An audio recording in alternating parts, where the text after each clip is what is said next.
l'envie de jouer avec cette fine part de réel, réalité, imaginaire, c'est quelque chose qui me passionne terriblement et que je questionne constamment. C'est là où est la puissance.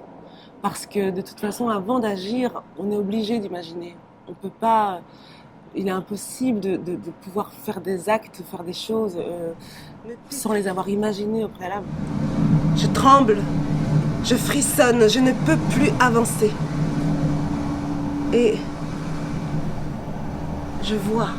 L'écriture du projet, je l'ai commencé il y a maintenant, fin 2019. C'est quelque chose que j'avais en moi, quelque part dans ma tête, un peu partout, depuis un moment. Le désir d'écrire sur les sorcières, mais surtout sur ma grand-mère et cette histoire fantasmée, familiale. Alors c'est une autofiction. Moi j'aime dire que c'est un conte.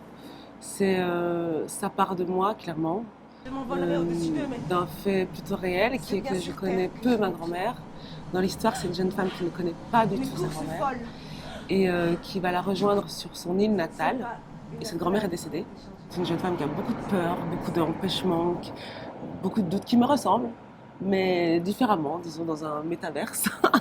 Et c'est une quête, c'est une aventure, c'est une quête d'identité.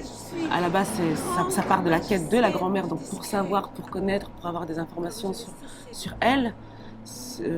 Mais il s'agit, comme dans toutes les histoires d'aventure, de quête de soi. Je me souviens de chacun des milliers de baisers que tu m'as donnés. L'idée, la grande question de la fiction et de la réalité sont entremêlées. L'entremêlage est pour moi la source de ce spectacle. Et donc moi, mon travail, c'est de faire advenir sa vision. Alors je suis évidemment profondément touchée par le sujet. Elle est guadeloupéenne, elle est venue en Europe. Moi, je suis métisse et mon histoire, c'est de retourner en Afrique. Ouvre, Seigneur, maintenant et jusqu'à l'heure de notre mort. Au revoir.